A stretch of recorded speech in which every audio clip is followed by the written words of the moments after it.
अगर तुम्हें सच में अपने एग्जाम में टॉप करना है ना, तो तुम्हें अपने सिलेबस का 5 से 6 टाइम रिवीजन करना ही करना है। अब इतनी सारी बुक्स होती हैं, उन्हें तुम एक साथ तो नहीं पढ़ सकते, इसीलिए वो रिवीजन करने के लिए तुम्हें नोट्स बनाने हैं। बट नोट्स बनाने कैसे हैं भैया?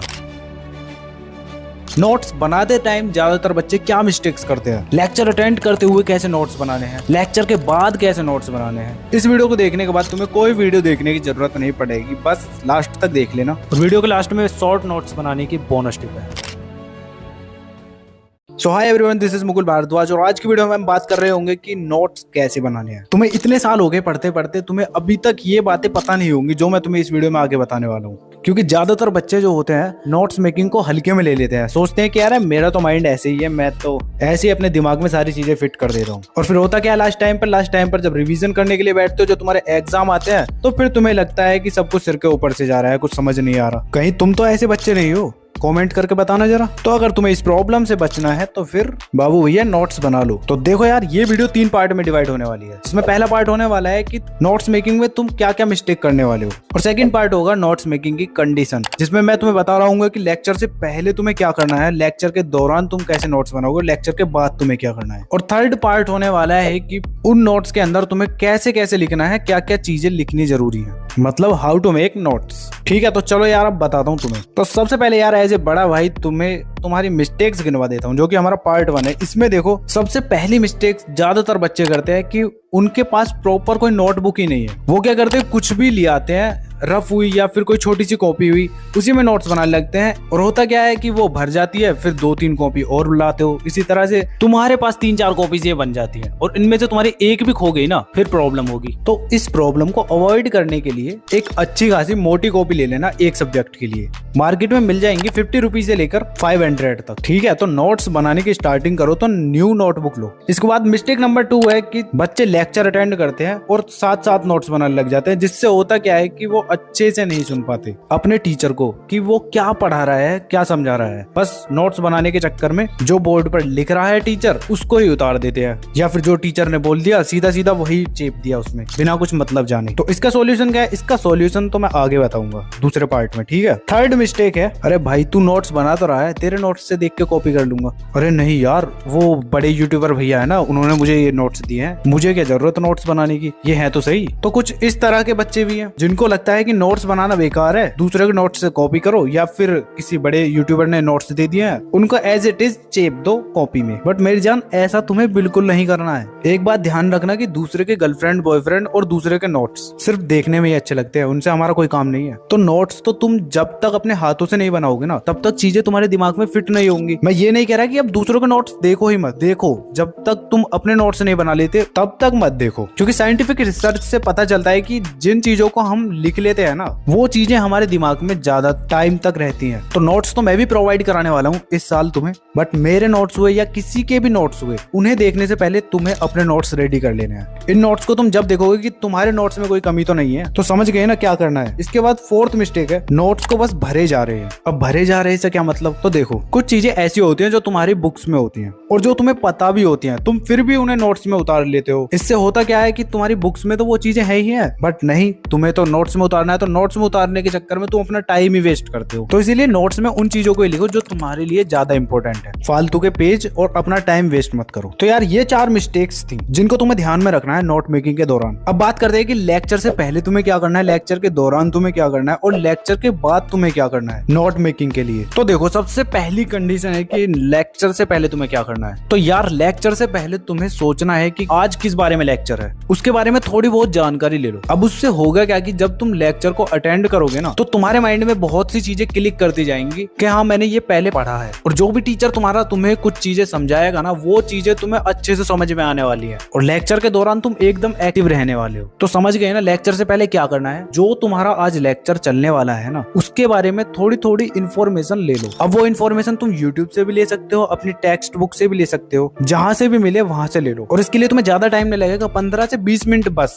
इतना कर लेना। ऐसा कर लेते हो तो फिर अपनी नोटबुक उठाओ और पहुंच जाओ लेक्चर लेने। अब कंडीशन 2 तुम्हारी यही है कि अब लेक्चर के दौरान कैसे नोट्स बनाने हैं। तो इसमें यार सबसे पहले तुम्हें अपने टीचर को अच्छे से सुनना है। जितना तुम अपने टीचर को अच्छे से सुनोगे ना, उतना ज्यादा तुम्हें चीजें याद रहेंगी। अब अच्छे से सुनने का फायदा पता है तुम्हें कब मिलेगा? जब तुम लेक्चर को खत्म कर लोगे, उसके बाद वाली कंडीशन में ये अप्लाई होगा। वो कैसे होगा बताऊंगा आगे, ठीक है। जब तुम टीचर को अच्छे से सुनोगे तो टीचर कुछ कीवर्ड्स बोलता है जिनको तुम्हें आइडेंटिफाई करना है। अब उन कीवर्ड्स में यार तुम्हारा कोई फॉर्मूला भी हो सकता है, कोई वर्ड भी हो सकता है, कोई सेंटेंस भी हो सकता है जो कि तुम्हारे एग्जाम के लिए इंपॉर्टेंट है। उसको तुम अपनी नोटबुक में लिखोगे। ऐसे ही धीरे धीरे धीरे धीरे थोड़ा थोड़ा लिखते रहना और अपने टीचर को अच्छे से सुनते रहना। और जब तुम अपने टीचर को अच्छे से सुनोगे ना, तो ऐसा नहीं है कि जो टीचर ने बोल दिया उसको तुम डायरेक्ट लिख रहे हो। अगर तुम्हें कोई चीज समझ नहीं आ रही तो तुम अपने टीचर से पूछो, अपने डाउट को क्लियर करो। जितना ज्यादा तुम अपने डाउट क्लियर करोगे उतना ही ज्यादा तुम्हारे माइंड में चीजें अच्छे से बैठेंगी। और जब तुम्हारा डाउट क्लियर हो जाता तो उसे तुम अपने नोट्स में लिख लोगे। और जब तुम रिवाइज करने के लिए बैठोगे ना, तो तुम्हें वही इंसिडेंट याद आएगा कि हाँ मैंने इस टाइम पे टीचर से ये डाउट पूछा था। तो वो क्वेश्चन या फॉर्मूला जो भी है तुमने पूछा है वो तुम्हारे सबकॉन्शियस माइंड में बैठ जाएगा। तो ठीक है, चीजों का मतलब जान के लिखो, ऐसे नहीं है फालतू में लिख रहे हो। तो लेक्चर के दौरान तुम्हें ज्यादा कुछ नहीं लिखना है, जितना जरूरी है उतना लिखना है बस। अब जब लेक्चर तुम्हारा एंड हो जाता है ना, उसके बाद तुम्हारा काम चालू होता है, जो कि हमारी थर्ड कंडीशन है। तो देखो मेरी जान, सबसे पहले तुम्हें एक ऐसी जगह पर बैठ जाना है जहां कोई शोर शराबा ना हो। वहां पर बैठो और शांति से सोचो, आंख बंद करके, कि आज टीचर ने क्या क्या पढ़ाया था, आज के लेक्चर में क्या क्या हुआ था। पूरा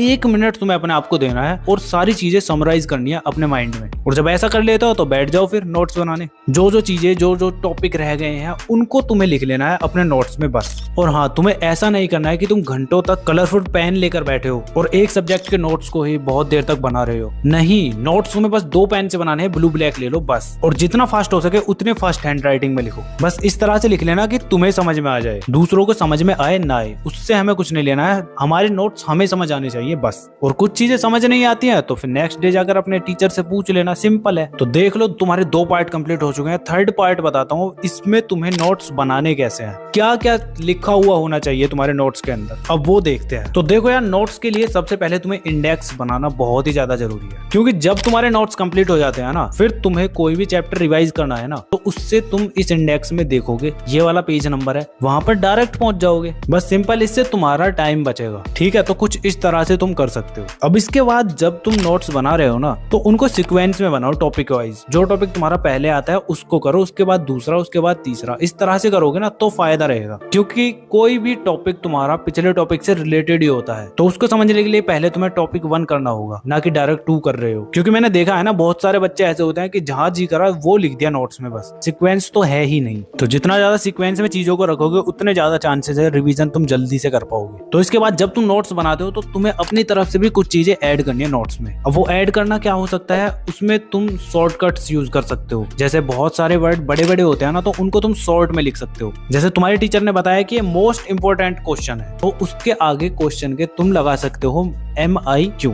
इससे होगा क्या कि जब तुम रिवीजन करने के लिए बैठोगे तो उस क्वेश्चन के आगे MIQ लिखा हुआ होगा। इससे तुम्हें पता चल जाएगा कि ये मोस्ट इंपोर्टेंट क्वेश्चन है। अगर तुम पूरा फुल लिखोगे तो कितने भद्दे नोट्स लगेंगे, समझ रहे हो ना। इसीलिए शॉर्टकट्स भी यूज करो। और हाँ, साथ ही में स्पाइडरग्राम्स भी यूज कर सकते हो तुम। अब वो कैसे बनाने हैं तुम अपनी स्क्रीन पर देख सकते हो। इस तरह से तुम अपने नोट्स में ऐड कर सकते हो अगर तुम्हारे पास टाइम है तो। साथ ही में कोई इंपॉर्टेंट फॉर्मूला है, इंपॉर्टेंट क्या फॉर्मूले तो तुम्हारे जितने भी होते हैं ना, उसके ऊपर तुम्हें इस तरह से बॉक्स तो बनाना ही बनाना है। डेरिवेशन एंड हुई तो ये इस तरह से बॉक्स बना दोगे बस। और मैं तुम्हें अपनी ट्रिक बताऊं, जब मैं अपने टाइम में नोट्स बनाता था ना, तो मैं क्या करता था, कोई भी टॉपिक है उसके ऊपर इस तरह से क्लाउड बना देता था। और अगर वो ज्यादा इंपॉर्टेंट है ना, तो उसके ऊपर इस तरह से बर्ड बनाता था। अगर ज्यादा इंपॉर्टेंट है तो 3 बर्ड्स बना देता, 3 से 5। और कम इंपॉर्टेंट है तो 1-2 बनाकर छुट्टी बस। तो इस तरह से तुम भी थोड़ा बहुत क्रिएटिव चीजें कर सकते हो अपने नोट्स में। और वो तुम तब करोगे जब तुम्हारे पास टाइम है, इस बात को ध्यान रखना पहले। और ये सब तो नॉर्मल ही है, ये तो तुम्हें पता होगा कि ब्लैक पेन से तुम्हें हेडिंग लिखनी है, ब्लू पेन से बाकी का कंटेंट। जब तुम्हारा चैप्टर खत्म हो जाता है ना, तो उसके बाद तुम क्या करोगे, जब तुम रिवीजन करने के लिए बैठोगे ना, तब तुम अपने नोट्स को और अच्छा बनाओगे। उसमें तुम हाईलाइटर यूज कर सकते हो, इंपॉर्टेंट चीजों को हाईलाइट करो। ठीक है, समझ रहे हो ना, इतना कर लो बस। तो लॉन्ग नोट्स तो तुम इस तरह से बना लोगे। अब बोनस टिप के तौर पर तुम्हें शॉर्ट नोट्स बताता हूँ वो कैसे बनाने हैं। क्योंकि यार शॉर्ट नोट्स वो है जो कि तुम्हें पूरे चैप्टर का रिवीजन 5 मिनट में करा के दे देंगे बस। अब वो कैसे, तो देखो यार, जो तुम्हारे लॉन्ग नोट्स होते हैं ना, तो उनमें जो तुमने इंपॉर्टेंट हेडिंग्स लिखे ना, हेडिंग्स यानी टॉपिक टॉपिक्स लिखे हैं, जैसे तुम्हारे ये हुए टॉपिक, ठीक है, तो तुम अपने शॉर्ट नोट्स में इन्हीं टॉपिक्स को सीक्वेंस वाइज लिखते जाओगे। इनके अंदर का कंटेंट नहीं लिखना है, कंटेंट उतना लिखना है जितना तुम भूल जाते हो ना, थोड़े बहुत एक दो कीवर्ड लिख लेते हैं बस। ये टिप्स बड़ी बड़ी ऑर्गेनाइजेशन फॉलो करती है। कोई भी पब्लिकेशन का तुम माइंड मैप हुआ या फिर क्विक रिवीजन मैप हुआ, उठा के देख लेना, उसमें सेम टू सेम यही चीजें हो रही होती हैं। तो तुम भी अपना माइंड मैप खुद क्यों नहीं बना लेते? तो बस सिंपल से है, क्या करना है, जितना भी तुम्हारे नोट्स में टॉपिक्स लिखे हुए हैं ना, उन टॉपिक्स को बस तुम्हें लिख लेना है इस तरह से, और उसके अंदर बस थोड़े थोड़े कीवर्ड लिख लेने हैं। जिससे होगा क्या कि जब तुम शॉर्ट नोट्स को भी रिवाइज करने बैठोगे ना, तो तुम्हें सबसे पहले टॉपिक देखना है, टॉपिक के अंदर कीवर्ड, फिर तुम्हें सोचना है कि उस टॉपिक में क्या क्या बातें हैं, क्या क्या चीजें बताई गई हैं। बस अगर तुम्हें याद आ जाता है तो ठीक है, अच्छे तुम्हारे शॉर्ट नोट्स हैं। अगर भूल जाते हो तो जाओ दोबारा लॉन्ग नोट्स को पढ़ो, फिर दोबारा आ जाओ शॉर्ट नोट्स पर। और मेरी गारंटी, अगर तुम इस तरह से करते हो ना, तो तुम्हारे शॉर्ट नोट से ही तुम बहुत तगड़ा रिवीजन करने वाले हो। तो बस यार इतना ही था इस वीडियो के लिए, और आई होप तुम्हारा एकदम क्लियर होगा नोट्स मेकिंग के लिए कि क्या क्या चीजें करनी जरूरी है। तो वीडियो अच्छा लगा तो वीडियो को शेयर कर देना अपने ट्यूशन और स्कूल के ग्रुप में, और कोई प्रॉब्लम है तो कमेंट कर देना। बाकी का ये वीडियो स्क्रीन पर शो हो रही है, इन्हें जाके देख लो। मिलते हैं नेक्स्ट वीडियो में, तब तक के लिए कीप लर्निंग कीप स्टडी।